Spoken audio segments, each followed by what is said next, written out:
Let's go. We are live in the 225. I have made my journey here to God's country, the best city, and for all the potential. Now, This is this is where you want to be. I don't care who you are. Okay, let's see. Oh, that's what it is. Okay.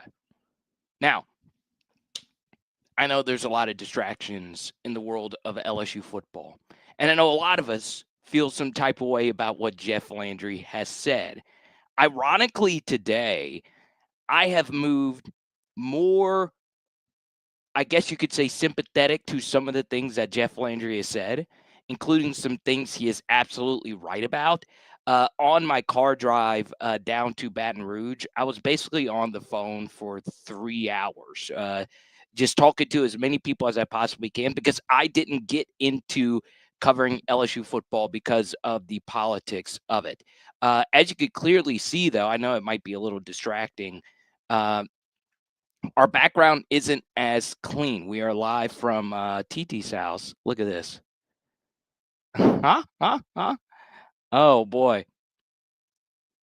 Look at this. I kind of like it like this. We'll keep it like this. So the truth is, whether you want to talk about the great points that Governor Landry has made and some of the points that a lot of us disagree with, which I think there are three major ones. We'll go through all three of them. The simple truth is that this is a distraction. It is. And I am so glad that we are into a bye week because going into Alabama week, hopefully all of this dies down. So, like we said in last night's show, we knew going into this entire ordeal that this was going to be a mess. But what we do know now is that LSU is nearing its end of the search to find a president. We will have a president. In fact, many feel the president is already locked in. We just need the announcement to be made. That'll happen in the next week. But whatever the case might be with all of this, it will blow over unless Jeff Landry continues to do media appearances. So he had the press conference yesterday.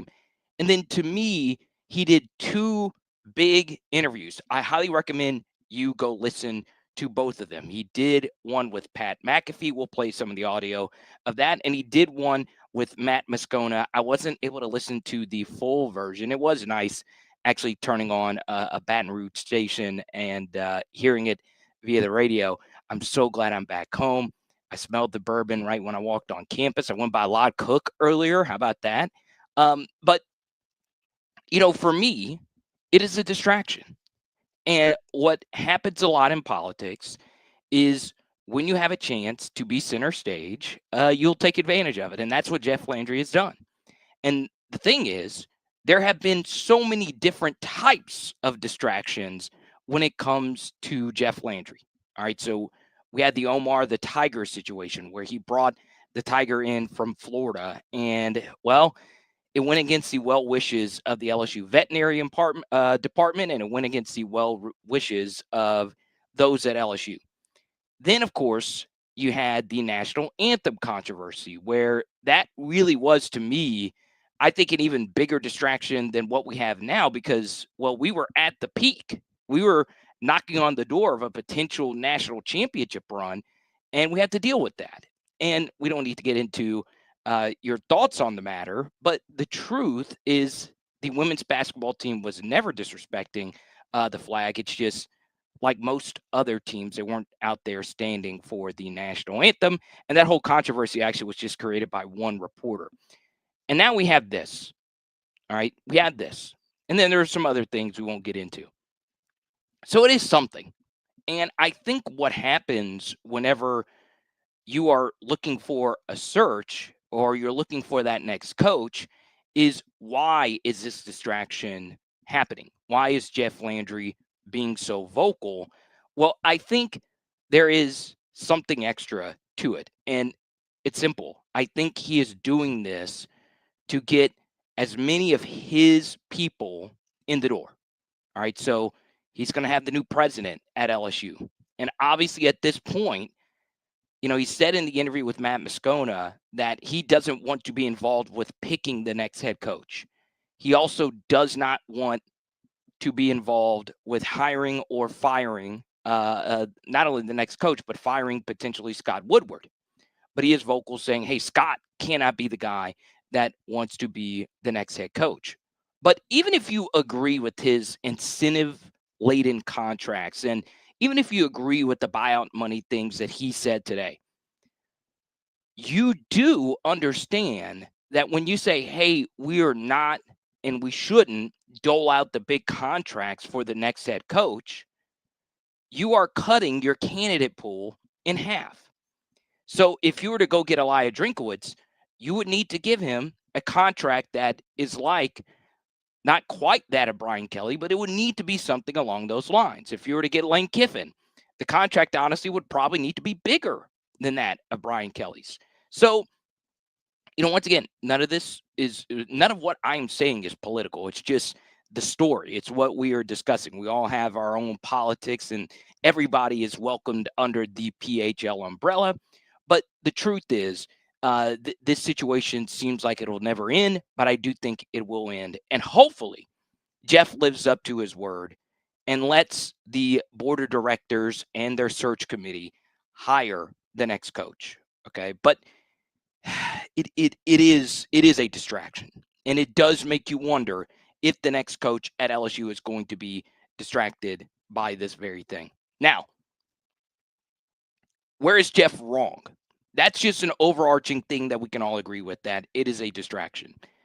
We get into the taxpayer thing where he is technically right. Okay. Even though many people are making fun of Jeff Landry being, this folksy Louisiana comic book character, if you will, he's not dumb. I mean, this dude has a law degree, right? He's not a fool. I understand what he's saying is that, yes, if you were to strip it down technically, it could be the taxpayers. If I have to hear that word again, it makes me go crazy. But it is the taxpayers that would pay the bill for the coach, right? If no one else, if it was nobody else, maybe he's right about that. That is over my head, though. But as the interview with Scona was hammered home, he kept using the word precedent. When does this actually happen? Well, the coach's buyout, even though we don't know exactly what that final buyout number is going to be, that's not going to be something I'm going to cover extensively, but it is relevant.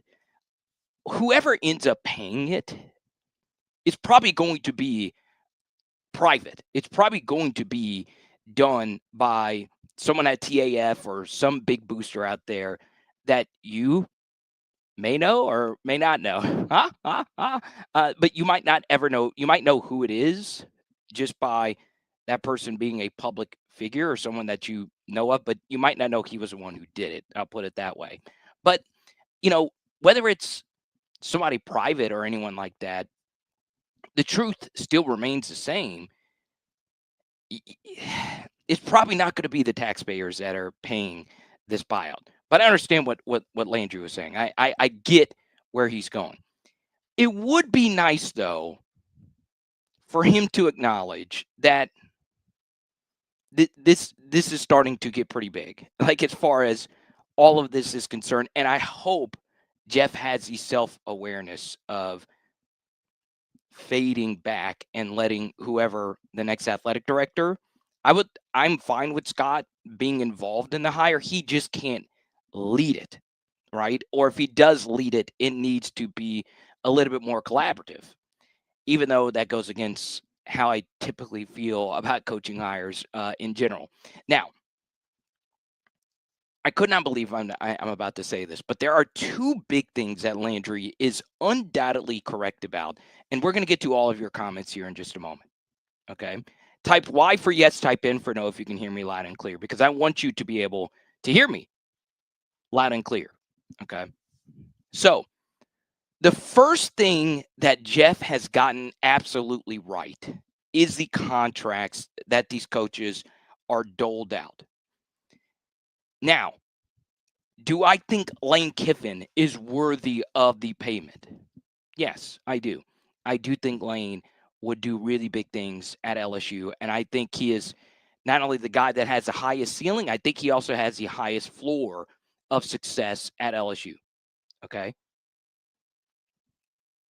Well, you said loud and fuzzy. Now I'm self-conscious because you got to reset all the equipment up when you're on the road. But look, he is correct. We do need to rethink how we do contracts.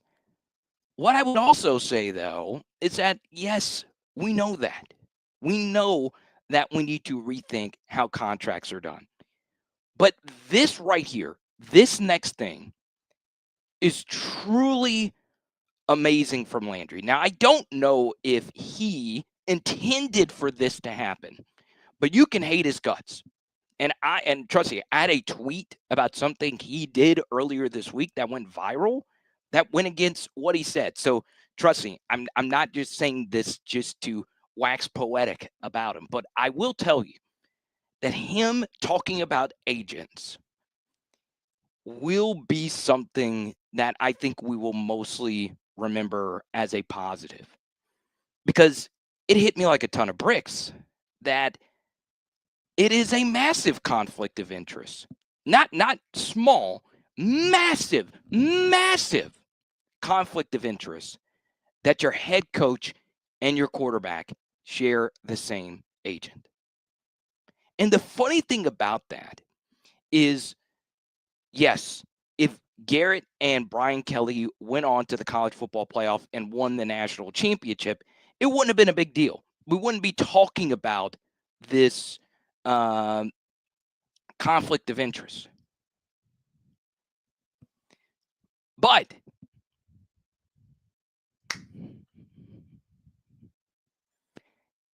do you remember before the year, there was the Netflix documentary that went out and gave you a behind the scenes, and we had Whit Weeks and we had Garrett Nussmeier in the recliners, and they were talking about potentially making a run for the national championship. Let's get Garrett back, and we were all hyped up about it. And then there was the Brian Kelly going over the bridge. He had the Apple CarPlay on. He takes the call from Trace Armstrong. And it's funny how these big things will hide in plain sight. And if it weren't for the governor, I would not have come to this conclusion that this is massive. Now, it should have already hit me like a ton of bricks, but never should the agent of the head coach and the quarterback be the same person. Never. That should never be the case. Now, one thing I could not confirm, one thing I just could not confirm is if Scott Woodward's agent is also the same person. That was something that was brought up. I cannot confirm that. I cannot. But could you imagine if that were true? I think it is, that Trace Armstrong is also Scott Woodward's agent. I also didn't know an athletic director would have such a big buyout. Scott Woodward's buyout is $6 million. Now, it's not, it pales in comparison to the $20 gazillion for Brian Kelly. But holy crap, you're talking about the three most important people at any collegiate sports program. It is your current quarterback, it is your head football coach, and it is your athletic director. Now, obviously, Jay and Kim are more important than Garrett now, but during football season, those are your big three. All right. And then it's the OCDC. And they all share the same person. That is nuts. That is nuts. Like, really think about that. Could you imagine if Brian Kelly earlier this season was sitting and watching Garrett struggle, and he said, God, I need to make a change? Or what if Garrett actually was hurt and Brian Kelly wanted to decide, hey, I want to take him out. But what if there was an outside force that said, no, let's not do that? That would not be good for Garrett's draft stock. What? Why is this just now hitting us? So trust me, I have called out Jeff Landry plenty enough. But for him to bring this into the forefront and into the discussion, he is right about that. He is unequivocally right about that. I hate the distraction. I think he needs to fade back a little bit. This is completely different than how Scott operates. Scott is a guy that doesn't do a lot of interviews. There was a really good piece. We'll go through it here in a minute from Ross Dellinger, who I know. Delly wrote a great piece about this whole ordeal, that Scott is someone that likes to be in the background and needs to be in the shadows of everything. The Delhi piece of Yahoo Sports brought up the distractions that we've brought up about the Omar the Tiger and the national anthem stuff. But something else that Delhi brought up in this Yahoo article is that there was a discussion, or allegedly, this is just this report. I did not know this. Okay. I did not know that Jeff Landry was interested in bringing Will Wade back this year from McNeese. Didn't know that. Did not know that. It was really good journalism. I knew about everything else for the most part in that story, as far as the big things, the Huey P. Long aspect, all that good stuff. All right. But it's time for Jeff to take a seat back. It's okay, Jeff. You've gotten your time. You've gotten your shine. We know you're the governor. But it's now time for us to move on. Okay? We say hi to Kenny, new member. Kenny. Rodney says the politicians need to stick to politics and stay away from the sports racket. All right. So I'll talk about this super chat for a little bit, about the marrying of politics and sports. We should separate the two. It is different, though, when it is a state university. That is one of the most privately funded athletically state universities, which is LSU. It is a little bit different, right? If it's privately funded, there's still involvement of the governor, because the governor oversees the board of directors and all of that. So there is no complete separation of it. But your point is that we need to do, obviously LSU needs to do a better job of letting the people who make the decisions that need to make the decisions make the decisions. Now, here's the thing. Who is on the board of directors? I would love to do more research on that. It was interesting that the head of the board of directors yesterday was blindsided when a reporter asked him about Jeff Landry's comments. All right. Now, what's interesting to me is that what's kind of strange about this whole Jeff Landry ordeal is how many comments under my video yesterday was from people admitting that they voted for Donald Trump and that they do not like what Jeff Landry's doing. So it's not just Republicans, or it's not just Dems or Republicans or anyone. It's that most LSU fans and most of my audience is ready for Jeff to fall back. And one thing I would say, and this is a case for a lot of politicians, and we mentioned this a little bit earlier, sometimes now we struggle taking a look in the mirror and saying, look, maybe I shouldn't be speaking about things so definitively early in the process while things are starting to come together. Right? We're still so early in this coaching search.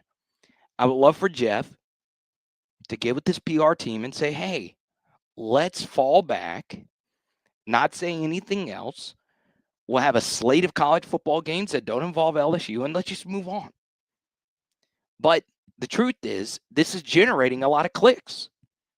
The biggest sports radio show on the planet is the Pat McAfee Show. Did you think before the season began that the one LSU figure that would be on the Pat McAfee Show would be Governor Landry?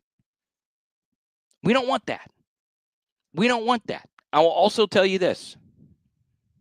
In the Dellinger piece, he cited multiple agents, sources, industry folk, not only in Dellinger's piece, but in Pete Nakos' reporting and a few other reporters.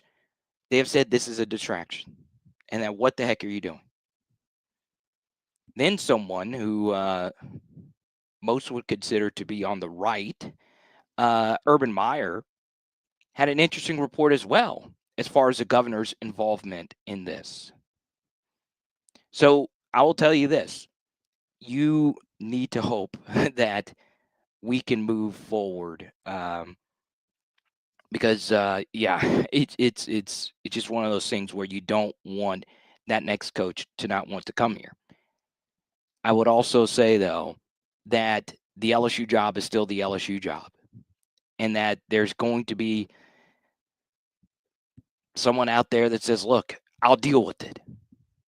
I will deal with it. Let me go find the next Malik Neighbors." Huh? Huh? Huh? Huh? Huh? Oh man.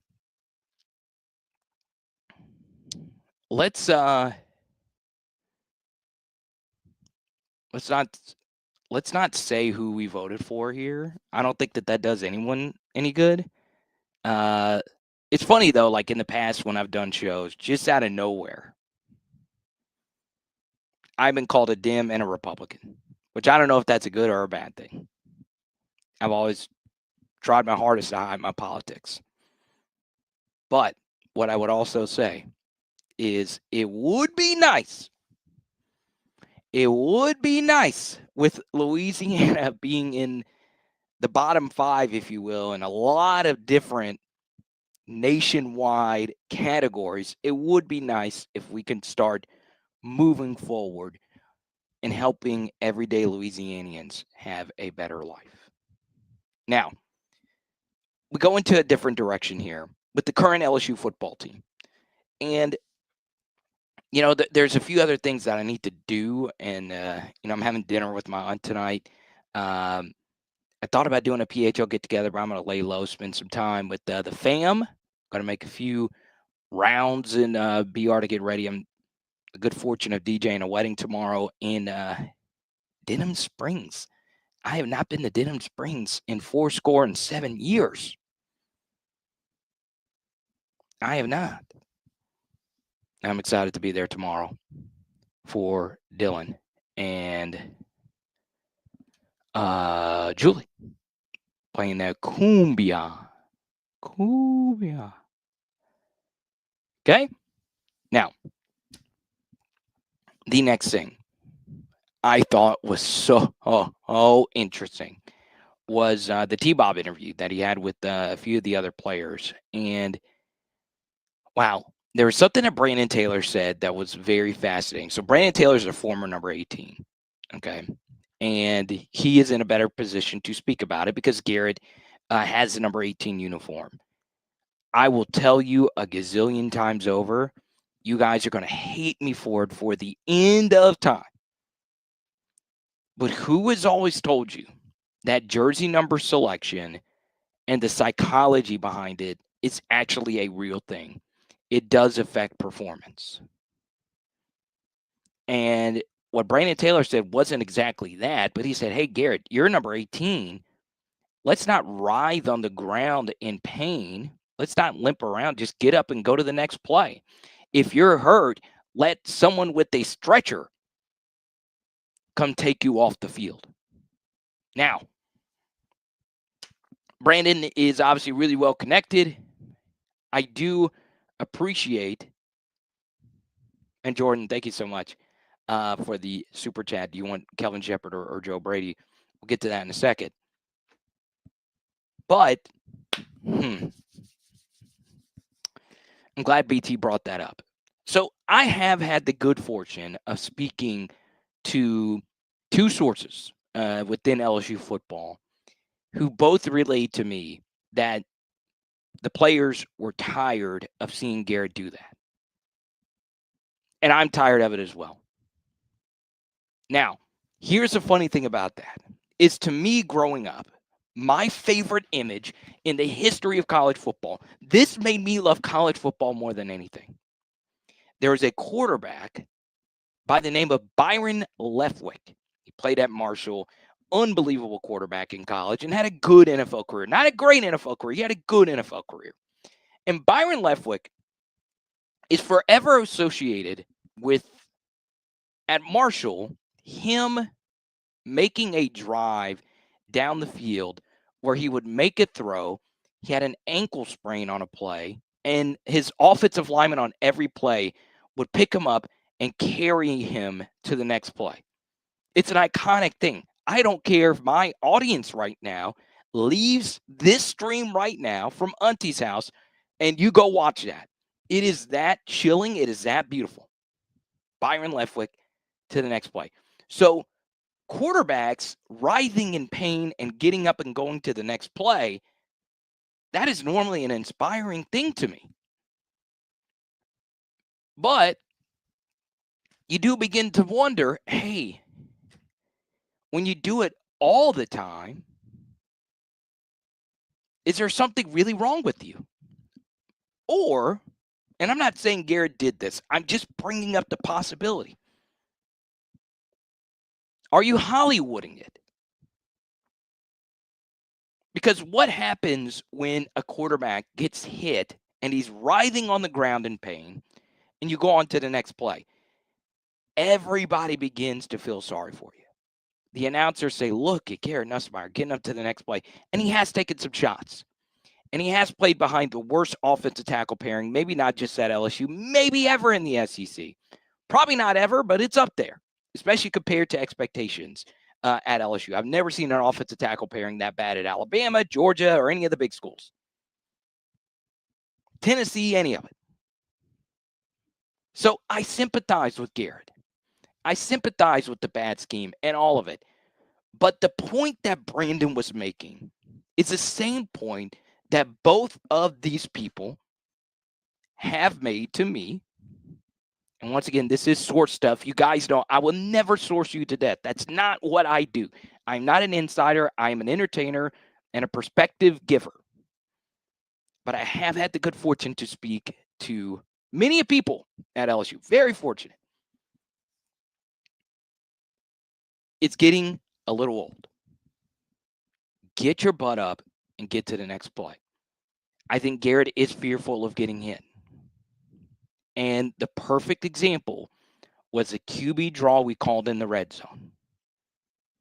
That should never, ever be bounced. I don't care if Weston Davis got thrown all the way back to Ponchatoula. You bang that bad boy up in there. That's where that QB draw is designed to go. It should never be bounced. Never. He's scared to get hit, whether it's a pre-existing injury or whatever. So, for me, it's not if he's really hurt or not, or if he's really writhing and praying in pain or anything like that. If you're going to do that, get up and let's get to the next damn play. Okay? The guy who's on my shirt would do that. He took some of the biggest hits you'll ever see. Got up to the next play. So this is not me calling out Garrett Nussmeier's toughness or if he's really hurt or not. I'm just telling you what the message is. And if you don't want to listen to me, go listen to Brandon Taylor. Go listen to him. And BT, if you're watching, I'd love to have you on the show. Okay. Let's go to Jordan's Super Chat before we get to the next break. Our first break. Jordan wants to know about Kelvin Shepherd or Joe Brady. Okay. So, I said I was going to play some audio. It is a little bit more difficult when I'm on the road. So, Kelvin Shepherd was asked about the LSU job, and he said, if you were to cut me open, I would be a liger. Half lion, half tiger. And obviously, he's the defensive coordinator for the Lions. Man, dude, I know a lot of people speak glowingly about their time at LSU. Kelvin Shepherd was chilling about his time at LSU. He said those 6 years molded him into the man that he is today. Not the football coach, the man that he is today. He owes something to LSU. It's different. It's different than a guy like Joe Brady who was here for a year. Now, does he love LSU? Sure. But I'm telling you right now,